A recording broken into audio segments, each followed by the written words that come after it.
Introduction. Okay, this is the introduction, so I'll introduce myself. My name is Yannis, I'm from Greece. Let's go! Focus. I'm a multi-instrumentalist, I play these instruments. Not simultaneously though. So these instruments are mainly acoustic, so I'm interested in recording acoustic instruments. So my lesson will be about how to record acoustic instruments.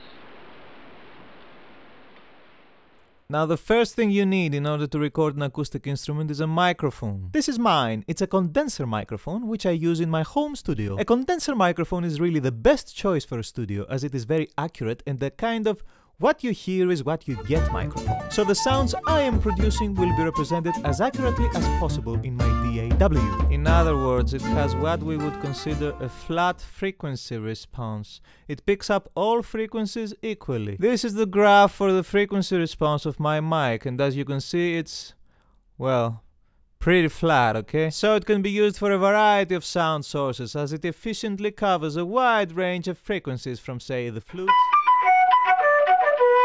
to the bass drum.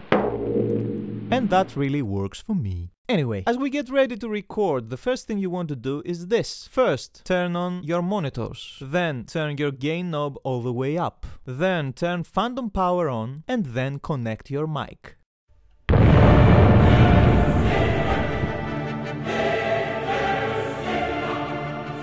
Okay, this is not the way to do it. You want to avoid the actual sound of connection going through your system as well as feedback. So the procedure is the following. First thing to do is reduce the input gain all the way down. Now one thing to be aware of is that turning the gain all the way down is not a mute. So maybe some of the signal will still go through the system. So be careful with that. Second, turn off monitors to avoid feedback. Next thing to do is turn phantom power off. This means that the condenser microphone has no power, so you could say that the phantom power switch is really like an on-off switch for condenser mics.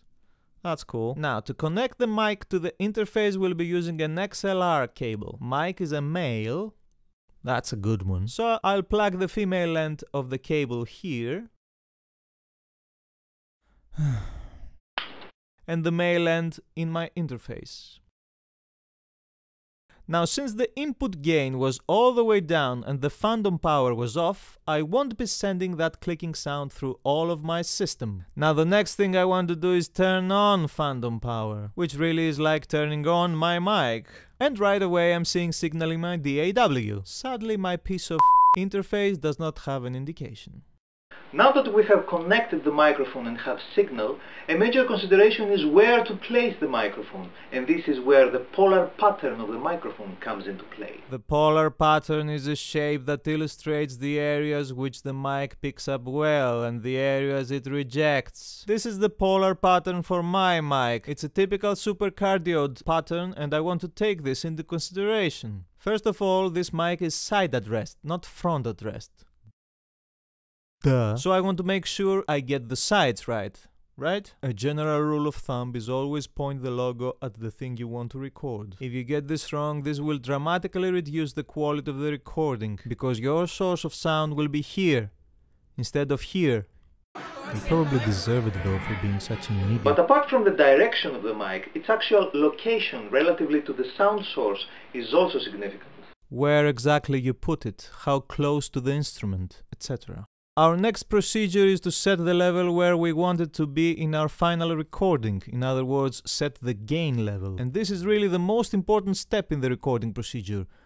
Apart from, you know, playing well. Now the important thing here is to get a good solid signal and not go in the reds. So again you go by trial and error. It's best to tell your artist to play the loudest part and adjust your gain accordingly so that there's no distortion. It's best to keep it lower than that because he is going to play somewhat louder when the recording begins anyway. So it's okay to keep it a little lower and then bring the level up in your DAW rather than have a distorted recording for which there's not much you can do. Now Now that we're done with the recording, you want to disconnect the microphone. And basically what you do is follow the reverse order.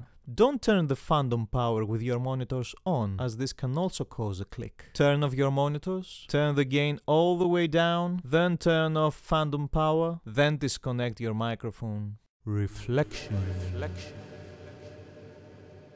This is my reflection.